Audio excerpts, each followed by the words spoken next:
Hello दोस्तों, नमस्कार। मैं आपका दोस्त खिलेंद्र राजा स्वागत करता हूं आपका अपने यूट्यूब चैनल आर्या जी के जीएस में।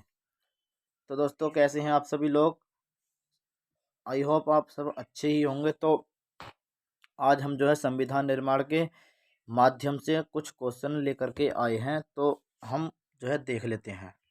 तो सबसे पहला क्वेश्चन हमारा है कि निम्नलिखित में से किस अधिनियम के अंतर्गत भारतीय विधान परिषद को बजट पर बहस करने की शक्ति प्राप्त हुई, या कह सकते हैं कि बजट पर बहस करने की या बोलने की या वोट देने की जो है शक्ति कौन से अधिनियम के तहत भारतीयों को प्राप्त हुई?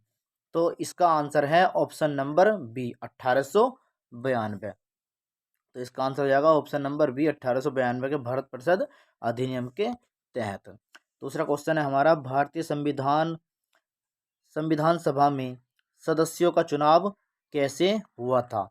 तो दोस्तों, इसका आंसर हो जाएगा प्रांतों की विधानसभाओं के द्वारा। जो प्रांत में विधान सभा के सदस्य थे या विधायक थे, उन लोगों ने जो है संविधान सभा के सदस्यों को चुना था। अगला क्वेश्चन है हमारा कि सूची 1 तथा सूची 2 को सुमेलित कीजिए तथा सूचियों के नीचे दिए गए कोड से सही उत्तर का चयन कीजिए। तो दोस्तों, इसका जो है नियंत्रण परिषद की स्थापना कब की गई थी? तो दोस्तों, कह सकते हैं कि नियंत्रण परिषद, या कह सकते हैं रेगुलेटिंग एक्ट। तो रेगुलेटिंग एक्ट तो आया था 1773 में, जिसे हम बोलते थे नियामक अधिनियम, या कह सकते थे कि हम कह सकते हैं कि 1773 का रेगुलेटिंग एक्ट, जो ब्रिटिश कंपनी के लॉर्ड नॉर्थ ने ब्रिटिश कंपनी के सदस्यों को रेगुलेट करने के लिए जो है गुप्त अधिनियम बैठाया गया था। तो ऑप्शन नंबर ए है हमारा कि नियंत्रण परिषद की स्थापना कब की गई थी, या कह सकते हैं बोर्ड ऑफ कंट्रोल की स्थापना कब की गई थी? तो बोर्ड ऑफ कंट्रोल की स्थापना की गई थी 1784 में। और सर्वोच्च न्यायालय की स्थापना, तो सर्वोच्च न्यायालय की स्थापना 1774 में नियामक अधिनियम 1773 के अधिनियम के तहत की गई थी। अब तीसरा हमारा जो है क्वेश्चन है कि इंग्लिश मिशनरियों को भारत में कार्य करने की अनुमति कब मिली गई? तो इंग्लिश मिशनरियों को भारत में कार्य करने की अनुमति मिली 1813 के अधिनियम में। और 1813 के अधिनियम में ही जो ईसाई लोग थे, उन्हें जो है धर्म प्रचार प्रसार करने की अनुमति दी गई थी। चौथा क्वेश्चन है कि गवर्नर जनरल की परिषद में कानूनी सदस्य की नियुक्ति तो 1833 में होती है। गवर्नर जनरल की परिषद में कानूनी सदस्य की नियुक्ति होती है 1833 में। जो भारत के सबसे पहले कानूनी सदस्य सत्येंद्रनाथ सिन्हा को बनाया गया था। तो ए का हो जाएगा, यानी कि नियंत्रण परिषद की स्थापना 1784 में। एक का हो जाएगा 2, तो एक का 2 बी में भी है और डी में भी है। सर्वोच्च न्यायालय की स्थापना तो इसकी ही 1773 में। तो इसका जो है एक, यानी कि ऑप्शन नंबर हमारा जो है बी सही हो जाएगा। चलिए अगला क्वेश्चन देख लेते हैं। तो अगला क्वेश्चन है हमारा कि निम्नलिखित में से किस अधिनियम में कलकत्ता में सर्वोच्च न्यायालय की स्थापना का प्रावधान किया गया था?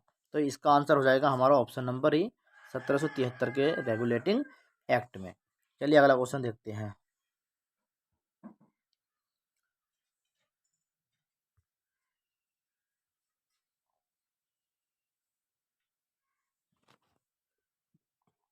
तो अगला क्वेश्चन आ गया हमारा ये कि केंद्र में द्वैध शासन किस अधिनियम के अंतर्गत स्थापित किया गया था? तो इसका आंसर हो जाएगा हमारा भारत सरकार अधिनियम 1935 के तहत।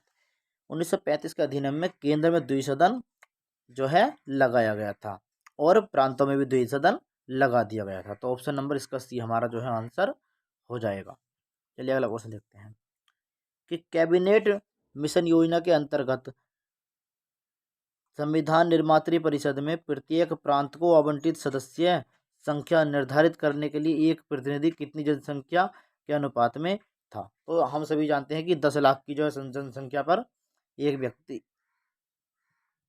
व्यक्ति चुना जाता था, 10 लाख की जनसंख्या पर। तो ऑप्शन नंबर 20 का हमारा जो है आंसर हो जाएगा। एक निर्वाचित संविधान सभा द्वारा सर्वप्रथम भारत के संविधान का निर्माण करने का प्रस्ताव किया गया था। तो इसका आंसर हम देख लेते हैं। तो दोस्तों इसका आंसर हो जाएगा क्रिप्स मिशन द्वारा जो है सबसे पहले संविधान निर्माण के जो है प्रस्ताव पारित किया गया था। क्वेश्चन नंबर 8वां हमारा कि भारत में उपनिवेशी शासन के संदर्भ में 1833 में इल्बर्ट बिल का उद्देश्य क्या था। तो इसका मतलब ये है कि 1833 में एक इल्बर्ट विवाद जो है आया था। तो 1833 में हमारे जो वायसराय थे वो थे लॉर्ड रिपन। तो लॉर्ड रिपन के ही कार्यकारिणी परिषद में इल्बर्ट जो है नाम का एक व्यक्ति था। अब उसने क्या काम करा था, उसने कहा था कि जो अंग्रेजी लोग हैं यदि वो कोई गुनाह करते हैं तो उनका जो न्यायिक फैसला होगा, या कह सकते हैं कि उनके जो गुनाह पर न्याय दिया जाएगा वो भारतीय लोग भी न्याय जो है उस पर कर सकते हैं। तो 1833 का इल्बर्ट विवाद ये था। तो ऑप्शन नंबर इसका हो जाएगा हमारा ए। जहां तक अदालतों की दांडिक अधिकारिता का संबंध था, भारतीय तथा यूरोपीय लोगों को बराबर रखा। तो इसका हमारा ऑप्शन नंबर हो जाएगा ए, आंसर हो जाएगा। क्वेश्चन नंबर आता है हमारा 9। राष्ट्रपति की अध्यादेश निर्गत करने की शक्ति प्रेरित है। तो इसका जो है ऑप्शन नंबर हो जाएगा हमारा बी। 1935 के द्वारा जो है वायसराय को, या कह सकते हैं कि गवर्नर जनरल को राष्ट्रपति का अध्यादेश जारी करने की शक्ति दी गई थी। क्वेश्चन नंबर 10 पे आते हैं। तो क्वेश्चन नंबर 10 है हमारा कि भारतीय विधान पालिका प्रथम बार द्विसदन बनाई गई। कह सकते हैं कि भारतीय जो विधान पालिका या विधानमंडल था प्रथम बार द्विसदन कब मनाया गया। तो इसका आंसर हो जाएगा हमारा ऑप्शन नंबर सी। 1919 के तहत प्रांतों में द्वैध शासन और केंद्र में द्विसदन जो है लगाया गया था। या कह सकते हैं कि केंद्र से हटा करके केंद्र और प्रांत को जो है अलग अलग शासन करने की प्रणाली जो है दी गई थी।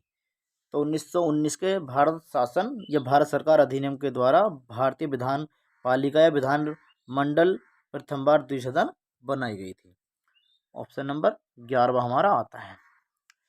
तो ऑप्शन नंबर 11 क्वेश्चन नंबर हमारा 11 है कि 1919 के भारत शासन अधिनियम की निम्नलिखित में से कौन सी प्रमुख विशेषताएं। तो पहला नंबर है कि प्रांतों की कार्यकारिणी सरकार में द्वैध शासन की व्यवस्था। तो हाँ, ये बिल्कुल ठीक बात है। 1919 के अधिनियम में जो है प्रांतों में द्वैध शासन लगाया गया था। तो ऑप्शन नंबर ए भी हमारा ठीक है। मुसलमानों के लिए पृथक सांप्रदायिक निर्वाचक मंडलों की व्यवस्था। तो दोस्तों ये जो है हमारा गलत हो जाएगा, क्योंकि मुसलमानों के लिए जो पृथक सांप्रदायिक निर्वाचक मंडल की जो व्यवस्था की गई थी, या कह सकते हैं मुसलमानों के लिए अलग सांप्रदायिक निर्वाचन किया गया था, वो किया गया था 1931-32 के गोलमेज सम्मेलन में। तो ऑप्शन नंबर बी हमारा जो है गलत हो जाएगा। तीसरा देख लेते हैं। केंद्र द्वारा प्रांतों को विधायिनी शक्ति का हस्तांतरण। तो हाँ दोस्तों, ये जो है बात बिल्कुल ठीक थी, क्योंकि केंद्र में से कुछ शक्तियां देकर के प्रांतों को जो है दे दी गई थी। तो पहला और तीसरा जो हमारा सही हो जाएगा। तो ऑप्शन देख लेते हैं। तो ऑप्शन नंबर सी हमारा सही हो जाएगा। क्वेश्चन नंबर 12 पे आते हैं कि भारत परिषद की समाप्ति किसके द्वारा की गई थी। तो ये भारत परिषद वही है जो 1858 में भारत सचिव एक पद जो है बनाया गया था, जिसमें 15 सदस्य होते थे। और ये जो 15 सदस्य का भारत सचिव बनाया था, ये ब्रिटेन के सम्राट ने बनाया था। तो ऑप्शन नंबर डी हमारा जो है इसका आंसर हो जाएगा। ऑप्शन नंबर जो है इसका हमारा डी आंसर हो जाएगा। अब देख लेते हैं 13वां क्वेश्चन कि भारत के संविधान का प्रारूप तैयार करने वाली संविधान सभा सदस्यों को, अब कह सकते हैं कि संविधान सभा के सदस्यों को जो है, यह संविधान निर्माण के सदस्यों को किस प्रकार से चुना गया था। तो इसका जो आंसर हो जाएगा हमारा आंसर हो जाएगा ऑप्शन नंबर सी, क्योंकि जो संविधान सभा के सदस्य थे वो विभिन्न प्रांतों की विधानसभाओं द्वारा चुने गए थे। तो ऑप्शन नंबर सी हमारा जो है आंसर हो जाएगा। क्वेश्चन नंबर आता है हमारा 14वां। किस अधिनियम ने भारत वासियों को अपने देश के प्रशासन में कुछ हिस्सा लेना संभव बनाया था। तो कह सकते हैं कि भारतीयों को अपने देश के प्रशासन में कुछ हिस्सा लेना जो है संभव बनाया था। तो इसका क्वेश्चन का आंसर हो जाएगा हमारा ऑप्शन नंबर ए 1833 में। 1833 के चार्टर एक्ट में जो है कुछ शक्तियां भारतीयों को दे दी गई थी। क्वेश्चन नंबर 15 पे जो हम आते हैं, स्वतंत्र भारत की संविधान सभा के अध्यक्ष कौन थे? स्वतंत्र भारत की संविधान सभा के अध्यक्ष कौन थे? तो दोस्तों इसका आंसर हो जाएगा हमारा option number B, doctor Rajendra Prasad इसके जो है अध्यक्ष थे। 9 दिसंबर 1946 को संविधान सभा की पहली बैठक होती है, जिसमें अस्थायी अध्यक्ष डॉक्टर सच्चिदानंद सिन्हा को बनाया गया था। लेकिन दूसरी बैठक संविधान सभा की होती है 11 दिसंबर 1946 को, जिसमें संविधान सभा के स्थायी अध्यक्ष जो है डॉक्टर राजेंद्र प्रसाद को बना दिया गया था। तो क्वेश्चन नंबर जो 15 का हमारा आंसर हो जाएगा बी। आते हैं क्वेश्चन नंबर 16 पे। तो क्वेश्चन नंबर 16 है हमारा कि 1946 में निर्मित अंतरिम सरकार में कार्यपालक परिषद के उपसभापति कौन थे? कह सकते हैं कि 1946 में जो निर्मित अंतरिम सरकार में कार्यपालक परिषद के उपसभापति कौन थे? तो इसका आंसर हो जाएगा हमारा जो है ऑप्शन नंबर ए। दोस्तों ये जो है हमने जो है सभी बातें ये पढ़ा दी गई हैं आपको, तो उस ऑप्शन नंबर ए हो जाएगा, यानी कि जवाहरलाल नेहरू थे। अब आते हैं क्वेश्चन नंबर हम 17 पे। संविधान सभा के चुने हुए स्थायी अध्यक्ष कौन थे? तो संविधान सभा के चुने हुए स्थायी अध्यक्ष थे डॉक्टर राजेंद्र प्रसाद। तो इसका ऑप्शन नंबर रहेगा सी। ये कह सकते हैं कि राजेंद्र प्रसाद जो है स्थायी अध्यक्ष 11 दिसंबर 1946 को बनाए गए थे। अब क्वेश्चन नंबर आते हैं हम 18वें पे। अखिल भारतीय महासंघ स्थापित करने का प्रावधान शामिल किया गया था। तो ये कह सकते हैं कि अखिल भारतीय महासंघ स्थापित करने का प्रावधान किया गया था। तो दोस्तों ये जो है इसका मतलब ये है कि भारत को एक महासंघ बनाने की जो है शक्ति, मतलब कहा गया था कि हाँ हम भारत को एक महासंघ जो है बनाएंगे। अब महासंघ क्या होता, संघ क्या होता, परिसंघ क्या होता, तो इसकी वीडियो हम जो है जब संविधान का हम पहला भाग यानी कि संघ राज्य क्षेत्र जो है पढ़ाएंगे तो उसमें जो है बताएंगे। अभी जो है हम संविधान सभा के या संविधान का विकास के बारे में जो है जान रहे हैं। तो इसका आंसर देख लेते हैं हम 1935 में जो है इसका बनाया गया था। भारत सरकार अधिनियम 1935 में जो है अखिल भारतीय महासंघ स्थापित करने का प्रावधान किया गया था। देख लेते हैं भारत की क्वेश्चन नंबर 19 देख लेते हैं कि भारत की संविधान निर्मात्री सभा के अध्यक्ष कौन थे? तो संविधान सभा की निर्मात्री सभा के जो अध्यक्ष थे वो थे डॉक्टर राजेंद्र प्रसाद। डॉक्टर राजेंद्र प्रसाद संविधान सभा के अध्यक्ष थे। क्वेश्चन नंबर आता हमारा 20वां कि भारत के लिए संविधान की रचना हेतु संविधान सभा का विचार निम्नलिखित में से सर्वप्रथम किसने दिया था? संविधान के लिए संविधान की रचना हेतु संविधान सभा का विचार निम्नलिखित में से सर्वप्रथम किसने प्रस्तुत किया था? दोस्तों 1934 में स्वराज पार्टी जो है कह सकते हैं कि संविधान सभा के विचार का जो संविधान सभा के निर्माण का जो है विचार रखा गया था। तो इसका आंसर जो है हमारा ऑप्शन नंबर ए हो जाएगा। और 1934 में ही एम.एन. राय ने जो है ये विचार रखा था। तो अब आते हैं क्वेश्चन नंबर 21 पे कि निम्नलिखित में से कौन कौन से कथन संविधान सभा के विषय में जो है नहीं। क्वेश्चन नंबर 21 है कि कौन कौन से ऐसे कथन हैं, जो 4 कथन दिए गए हैं कि जो संविधान सभा के विषय के बारे में नहीं, वह वयस्क मताधिकार पर आधारित नहीं थी। तो दोस्तों ये तो जो है हमारा क्वेश्चन जो है गलत हो जाएगा, क्योंकि पंडित जवाहरलाल नेहरू ने 1938 में संविधान सभा को वयस्क मताधिकार के लिए चुनने की बात कही थी, जिसे संविधान सभा ने 1940 में मान लिया था। तो क्वेश्चन नंबर ये तो हमारा जो है सही हो जाएगा, या क्या नहीं सही नहीं होगा, क्योंकि इसमें कहा गया कि विषय में जो है नहीं है। तो ये जो है संविधान, कह सकते हैं कि संविधान सभा के विषय में नहीं है। तो वह वयस्क मताधिकार पर आधारित नहीं थी। तो जबकि वो वयस्क मताधिकार पर आधारित थी। तो इसका हम जो है आंसर जो है मतलब कह सकते हैं कि ये जो है हमारा जो ए ऑप्शन है ये जो है गलत है। तो ये हमारा, अब देख लेते हैं क्वेश्चन नंबर दूसरा, कि वह प्रत्यक्ष निर्वाचन का परिणाम थी।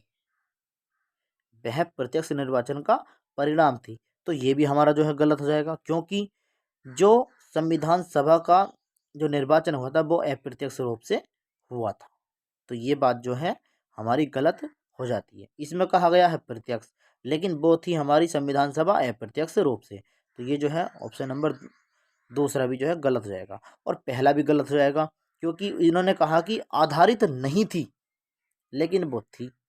तो इस प्रकार से जो है ऑप्शन नंबर ए और जो है दो गलत हो जाएंगे, और इन्होंने जो है विषय में नहीं यही पूछा है। तो इसका जो है हमारा हो जाएगा 21 का आंसर हो जाएगा ऑप्शन नंबर ए।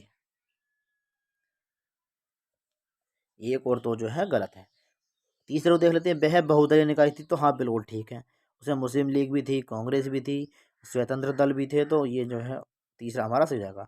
उसने अनेक समितियों के माध्यम से, बिल्कुल ठीक बात है, बहुत सी समितियां जो है बनी थी, जो हम जो है बता चुके हैं। देख लेते हैं क्वेश्चन नंबर 22।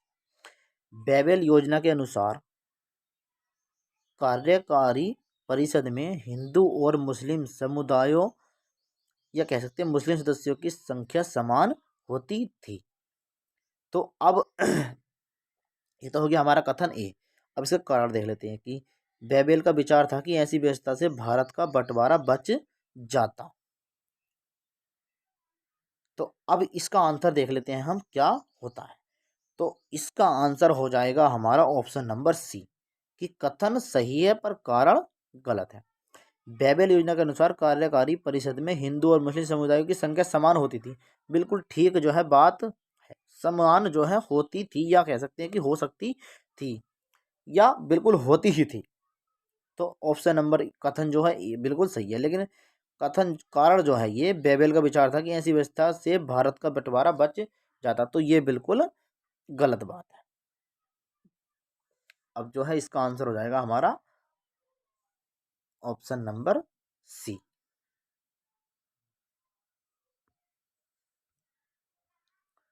22 का आंसर हो जाएगा हमारा ऑप्शन नंबर सी। दोस्तों ये थे कुछ हमारे संविधान के क्वेश्चन। यदि वीडियो आपको अच्छी लग रही हो तो हमारे चैनल को सब्सक्राइब करें। हमारा चैनल है आर्या GK GS। तो मिलते हैं अगली वीडियो में। धन्यवाद।